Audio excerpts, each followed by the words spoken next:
بسم اللہ الرحمن الرحیم۔ شروع اللہ کا نام لے کر جو بڑا مہربان نہایت رحم والا ہے۔ يخلق نبي ولا رسول بعده ولا أمة بعد أمته ولا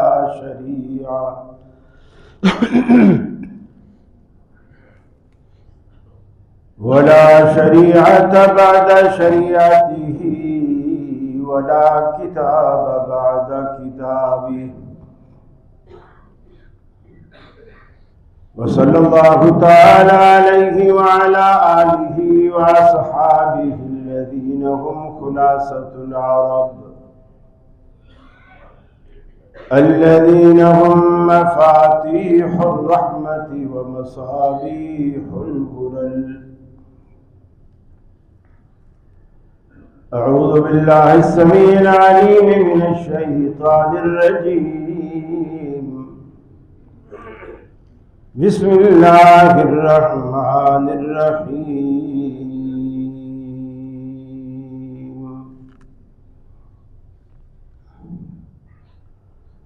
يا أيها الناس اتقوا ربكم إن زلزلة الساعة شيء عظيم يوم ترونها تذهل كل مرضعة عما أرضعت وتذر كل ذات حمل حملها وترى الناس سكارى وما هم بسكارى ولكن عذاب الله شديد.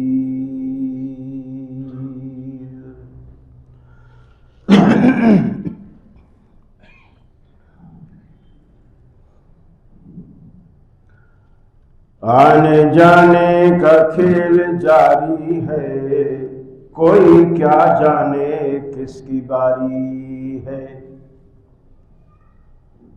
آخر کار سب جدا ہوں گے، 4 دن کی یہ رشتہ داری ہے. سر پہ منڈلا رہا ہے عزرائیل، موت کا خوف دل پہ طاری ہے.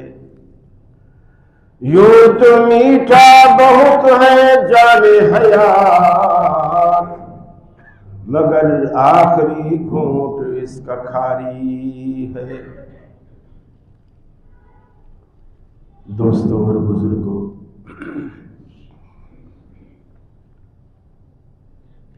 آپ ایمان بیوم الآخر کے عنوان سے گفتگو سن رہے ہیں. ایک قسط آپ اس کی سن چکے ہیں، آج اس کی دوسری قسط. ہمارا اٹھنے والا ہر قدم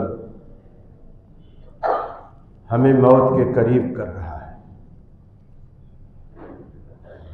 جوں جوں ہم بڑے ہوتے جا رہے ہیں، ہماری باقی عمر چھوٹی ہوتی جا رہی ہے.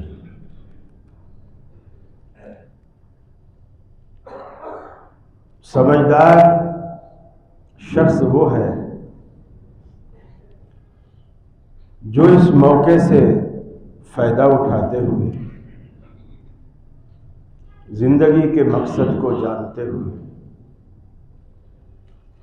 آخرت کے مقصد کو پاتے ہوئے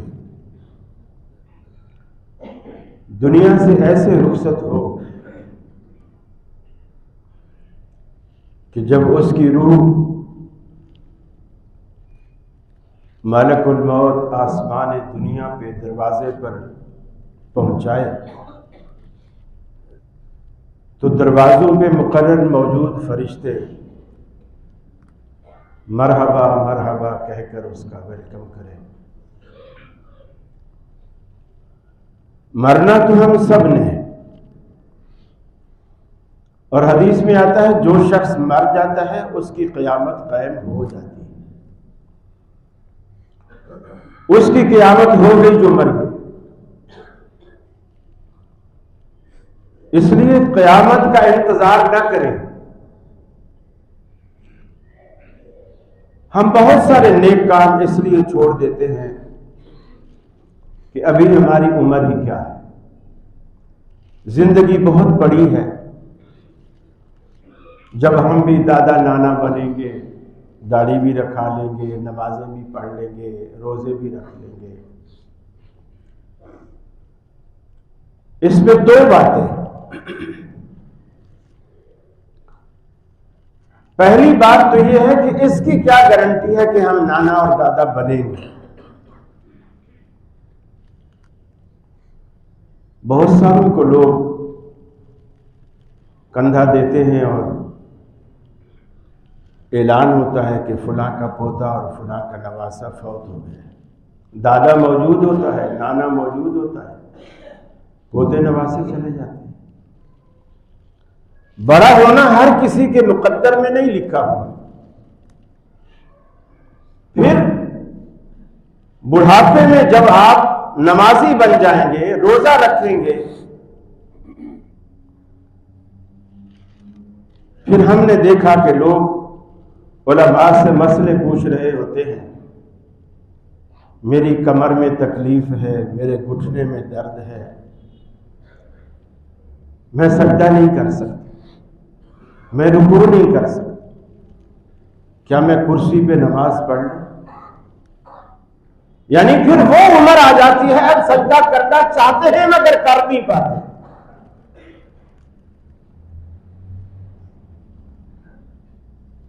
آپ روزہ رکھنا چاہتے ہیں، پھر علماء سے مسائل پوچھتے ہیں کہ جی مجھے گردوں کی شکایت ہے، گردوں کی تکلیف ہے، ڈاکٹر نے کہا ہے کہ آپ کو دن میں اتنے گلاس پانی پینے مست ہے، آپ اتنا 12-13 گھنٹے آپ خالی پیٹ نہیں رہ سکتے ورنہ آپ کے گردے فیل ہو جائیں یا پین شروع ہو جائے. پھر مولوی صاحب سے پوچھتے ہیں کہ جی روزے کا فدیہ کیا ہے.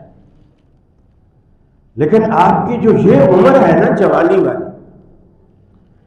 آپ کو فدیے دینے کی ضرورت نہیں ہے، آپ دن بھر رہ سکتے. یہ تیاری ہے، آخرت پر ایمان کا عملی ثبوت ہے کہ ہم آخرت کو مانتے ہیں. جبھی تو یہ سب کر رہے ہیں کہ اللہ کی عدالت میں ہم نے پیش ہونا ہے، جواب دینا ہے.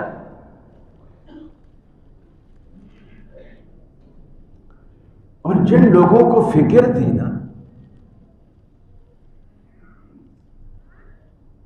وہ اپنے دامن میں ساری نیکیاں سمیٹنے کے باوجود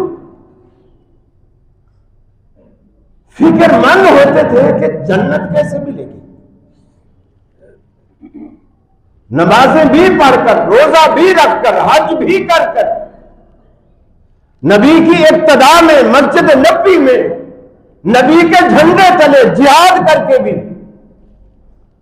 پھر یہ پوچھتے دلنی علی عمل اذا عملتہ دخلت الجنہ.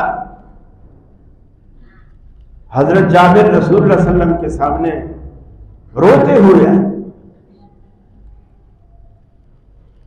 آپ نے فرمایا کیا بات؟ عرض کی اللہ کے رسول ایک فکر ہے جو اندر ہی اندر مجھے کھائے جا رہا ہے. کیا فکر ہے؟ فکر یہ ہے کہ جنت میں کیسے داخلہ ملے گا، کس بات پہ ملے گا، کس عمل پہ ملے گا، کس وظیفے پہ ملے گا. مجھے وہ کام، وہ عمل، وہ وظیفہ، وہ بات، وہ نیکی وہ بتا دے کہ بس میں وہ کروں اور جنت مل جائے. آپ نے یہ نہیں فرمایا کہ بھائی تو روزے رکھتا ہے، تو حج کرتا ہے، تو میرا صحابی ہے، تو مجھ سے محبت کرتا ہے، جنت تجھے نہیں ملے گی تو اور کس کو ملے گی؟ بلکہ رسول اللہ صلی اللہ علیہ وسلم کا فرمان ہے، عجیب فرمان. آپ نے فرمایا تم میں کوئی شخص اپنے عمل پر ناز نہ کرے کہ میں تو نیک ہوں، 7 حج کیے ہوئے ہیں، نادرا کے فارم میں بھی الحاج لکھا ہوا ہے، مجھے بخشے جانے سے کون روک سکتا ہے؟ مسجد میرے نانا نے بنوائی، اب اس کا متولی میرا ابا ہے، میں بھی مسجد میں آتا ہوں 5 ٹائم۔ تو حدیث میں آتا ہے جس نے زمین پہ اللہ کا گھر بنایا، اللہ جنت میں اس کا گھر بنائے گا۔ آپ نے اس صحابی کو یہ نہیں کہا بلکہ یہ فرمایا کہ دنیا میں کوئی شخص اپنے عمل پر ناز نہ کرے، جنت جب بھی ملے گی اللہ کے فضل سے ملے گی، اللہ کی رحمت سے، اللہ کے کرم سے، اللہ کی مہربانی اور اس کے احسان سے، کسی کو اس کے عمل کی بنیاد پر جنت نہیں ملے گی۔ حدیث میں آتا ہے حضرت عائشہ کا حجرہ گھر بھی مسجد کے ساتھ تھا، کھڑکی میں سے ان کو آواز جاتی تھی۔ جب آپ گھر تشریف لائے، اما عائشہ نے پوچھا یا رسول اللہ صلی اللہ علیہ وسلم، آپ نے جو یہ فرمایا ہے کہ جنت میں کوئی بھی شخص اپنی نیکی کی بنیاد پر نہیں جائے گا، اللہ کی رحمت ہوگی تو جائے گا، کیا آپ بھی جنت پہ جانے کے لیے اللہ کی رحمت کے محتاج ہیں؟ سوال دیکھیے سید عائشہ، ان لوگوں کے عقیدے دیکھیے، کیا آپ بھی اللہ کی رحمت کے محتاج ہیں جنت میں جانے کے لیے؟ آپ نے فرمایا، حدیث کے الفاظ ہیں، سب سے پہلے تو آپ نے اپنے دونوں ہاتھوں میں، یہ ایسے دونوں ہاتھوں میں اپنے سر مبارک کو پکڑا، پکڑنے کے بعد فرمایا عائشہ، قسم ہے اس ذات کی جس کے قبضے میں محمد صلی اللہ علیہ وسلم کا سر ہے، قسم ہے اس ذات کی جس کے قبضے میں محمد صلی اللہ علیہ وسلم کا سر ہے، اگر مجھ پر بھی خدا کی رحمت نہ ہو تو میں محمد بھی جنت میں نہیں جا سکتا۔ باقی کیا رہتا ہے دنیا میں، کیا بچ جاتا ہے؟ جب نبی آخر الزمان، ختم الرسول،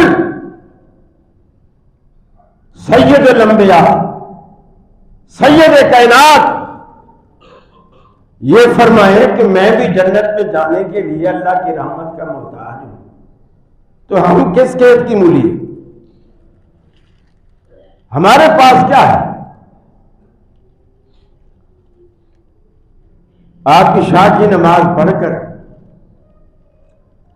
گھر میں آئے، چھوٹا سا صحن تھا، اس میں حضرت عائشہ چارپائی ڈال کے باہر بیٹھی ہے اور بیٹھی ہوئی رو رہی۔ اللہ کے رسول نے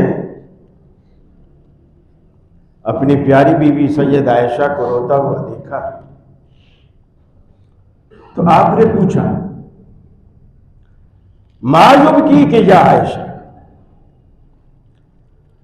عائشہ تجھے کس چیز نے رلایا ہے، کیوں روتی ہو؟ رونے کے سبب بہت سارے ہو، بچہ بیمار ہے، گھر میں آٹا نہیں ہے، خود بیمار ہیں، دوائی کے پیسے نہیں ہیں، کاروبار میں نقصان ہو گیا۔ رونے کے کئی اسباب ہو سکتے اور یہ اسباب ان لوگوں کے سامنے بھی آتے تھے، لیکن انہوں نے کبھی بھی ان اسباب کو رونے کا ذریعہ نہیں بنایا، رونے کا سبب نہیں بنایا، بلکہ حضرت عائشہ فرماتی ہیں کئی چاند گزر جاتے تھے، یعنی کئی مہینے گزر جاتے تھے، چاند تو مہینے بعد نکلتا ہے نا، کئی چاند گزر جاتے تھے اور ہمارے گھر میں چولہا نہیں جلتا تھا۔ چولہا کیوں نہیں جلتا تھا؟ کہ چولہے پہ بنانے کے لیے کچھ ہوتا نہیں تھا، گھر میں کچھ ہوتا نہیں تھا۔ اللہ کا لاکھ شکر ہے ہم پر وہ مصیبتیں، وہ پریشانیاں، وہ آزمائشیں تو ابھی نہیں آئی، وہ نہیں آئی۔ اس کے باوجود ہم آخرت سے غافل ہیں، اللہ سے غافل ہیں، قرآن سے غافل ہیں، رسول سے غافل ہیں، دین سے غافل ہیں۔ آپ نے پوچھا عائشہ کیوں روتی؟ فرمایا مایوں کی کہ یا عائشہ، عائشہ تیرے رونے کا سبب کیا ہے؟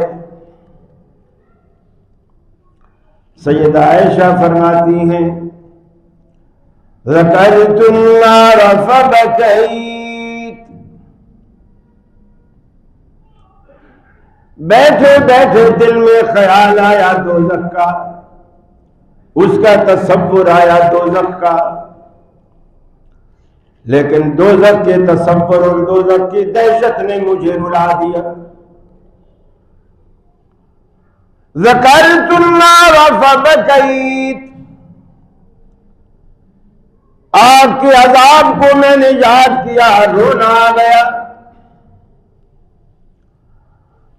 اب سوال کرتی ہیں اللہ کے رسول، میرے ایک سوال کا جواب دیجیے، جب قیامت کا دن ہوگا، نفس و نفسی کا عالم ہوگا، ہر ایک دوسرے سے جان چھڑانے کی کوشش کرے گا،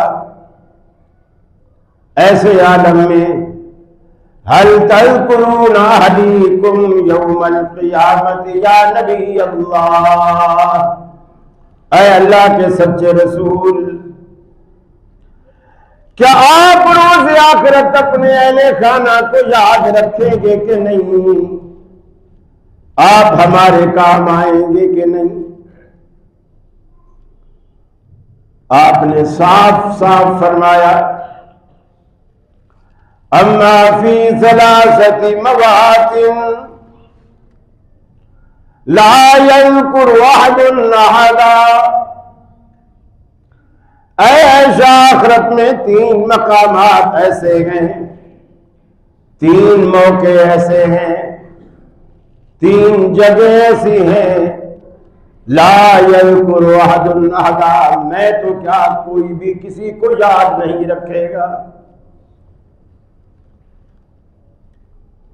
میں بھی تمہیں بھول جاؤں گا، تم بھی ہمیں بھول جاؤ گی، کوئی کسی کو یاد نہیں کرے گا،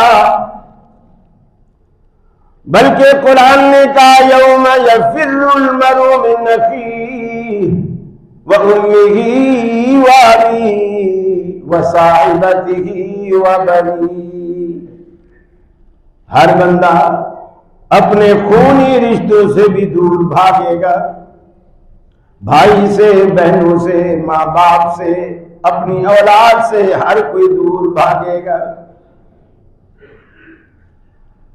ایسا آخرت میں 3 مقامات ایسے ہیں، لا یذکر احد احدا، جہاں کوئی بھی کسی کو یاد نہیں کرے گا۔ اس میں سے پہلا موقع یہ ہے، فرمایا عند المیزان،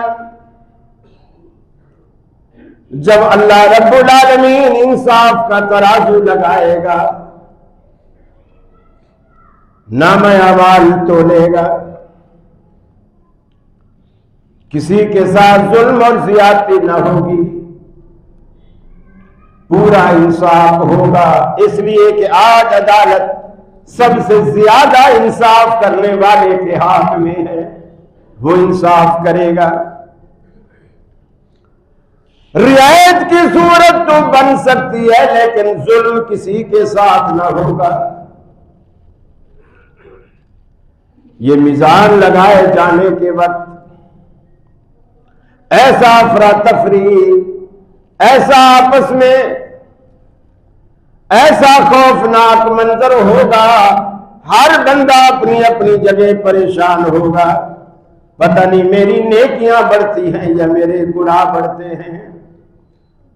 فَأَمَّا مَنْ ثَقُلَتْ مَوَازِينُهُ فَهُوَ فِي عِيشَةٍ رَاضِيَةٍ وَأَمَّا مَنْ خَفَّتْ مَوَازِينُهُ فَأُمُّهُ هَاوِيَةٌ، جس کی نیکیوں کا پلڑا بھاری ہو گیا وہ عیش اور آرام کی ٹھاٹ باٹ کی زندگی گزارے گا۔